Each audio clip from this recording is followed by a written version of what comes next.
Quelle délicieuse musique. Mesdames, messieurs, bonsoir. Donc si j'ai un peu compris le concept du TOS, c'est raconter une situation ou un voyage sur un voyage. Bon bah, pour faire simple, lors de mes différents périples, il m'arrivait différentes péripéties. Et bon, ça se voit à mon faciès, surtout avec la douane. Mais je vais éviter de vous en parler puisque c'était un moment assez douloureux, surtout au niveau du rectum. Mais ce soir, à la différence des autres speakers, je vais vous raconter une situation qui m'a réellement bouleversé, changé et fait évoluer mon état d'esprit, puisque, oui, avant ce voyage, j'étais un connard. Mais donc, avant de mettre en place ce décor, je vais et rentrer dans le récit et l'explication de ce voyage qui m'a bouleversé au plus profond de mon être. Non, je ne parle pas de mon rectum. Je vais mettre en place le décor. Ça s'est passé en Australie, plus particulièrement à Sydney, où j'ai eu la chance de pouvoir faire un petit séjour, puisque je n'étais pas très loin. J'étais au Canada. Et je sais pas si vous l'avez remarqué, mais dans toutes les plus grandes villes, il y a une tour avec un nom ultra stylé. Genre à Toronto, la CN Tower, à Seattle, The Space Needle, à New York, le World Trade Center ou le Rockefeller, évidemment. Et en Toscane, bon, la tour de Pise. Et à Sydney, par contre, ils se sont beaucoup moins fait chier sur le nom, c'est la Sydney Tower. Et en bon gros touriste, je me suis dit que je ne pouvais passer à côté de cette formidable occasion que d'avoir ma photo panoramique de la ville. Et comme j'ai un côté artistique et que je manie l'art du fil sur Instagram, petit aparté, n'hésitez pas à me suivre sur Instagram, à Terence Dumartin. Je me suis dit que le meilleur moment c'était au coucher de soleil, c'est-à-dire vers 21h. Enfin, 21h dans mon esprit, parce que réellement c'était à 19h30.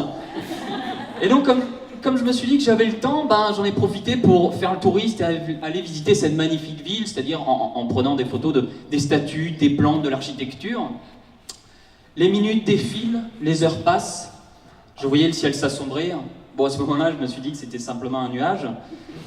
Il était 17h30, 18h, 18h30, 19... Bon bref, jusqu'à 20h30. Et donc là, je me dirige vers cette fameuse Sydney Tower. Et c'est à ce moment-là où j'ai commencé à ne plus pouvoir saquer les touristes asiatiques. Non, parce que quand je suis arrivé à la tour, c'est à ce moment-là où je me suis rendu compte que je n'allais jamais être à l'heure pour monter en haut. Non mais, c'était même plus une famille, c'était même plus un groupe, mais c'était la moitié du continent asiatique qui faisait la queue pour monter. C'était insupportable. Il y en avait à droite, à gauche, devant, derrière. J'en pouvais plus, ça bousculait coup de coude, putain. Excusez-moi, je me suis laissé emporter. Je ne suis pas violent. On avançait, on faisait la queue tout doucement. Je voyais l'heure tourner. J'étais désespéré, je voyais la luminosité diminuer, je me suis dit que la seule photo que j'allais avoir c'était un selfie avec des champions du Rubik's Cube. L'ascenseur arrive, les portes de l'ascenseur s'ouvrent, mon heure était enfin là. Je rentre dans l'ascenseur, seul. Bon là, les 12 quarts d'asiatiques rentrent avec moi, je suis coincé dans un coin, je suffoque, mais ce n'est pas grave parce que ma photo, j'allais la voir. Enfin, je pensais que j'allais voir parce qu'en plus d'être un connard, j'étais naïf. Donc, l'ascenseur monte, les portes de l'ascenseur s'ouvrent, je sens l'air sur mon visage, je reprends des couleurs, je reprends ma respiration, j'étais en train de revivre. Tel un cow-boy, j'avais mon appareil photo compact à la ceinture prêt à être dégainé pour prendre la plus belle photo qui soit, et là, nuit noire. Pas une lumière.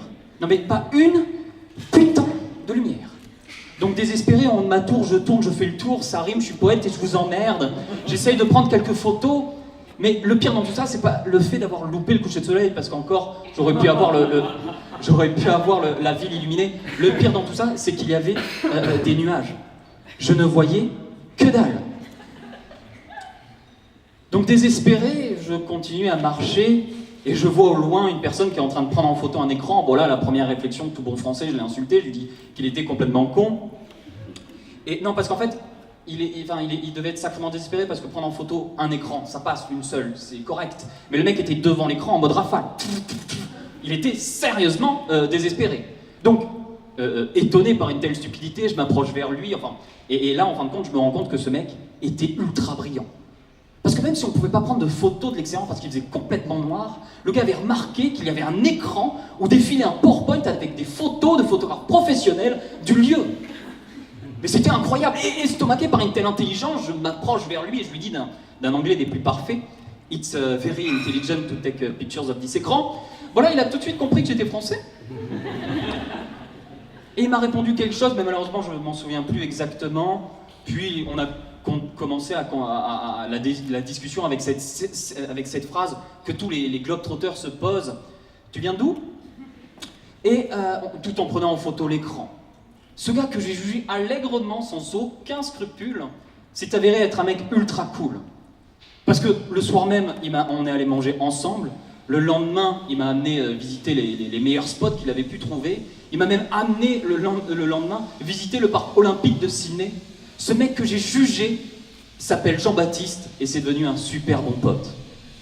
Je m'appelle Terence, j'ai 25 ans et même si je suis toujours un connard, je n'ai plus d'a priori. Enfin, je ne juge plus. Enfin, je juge un tout petit peu seulement pour dire que le speaker qui arrive juste après a une incroyable histoire et que les plus belles histoires restent à être créées et qu'elles ne sont qu'à portée de main. Merci.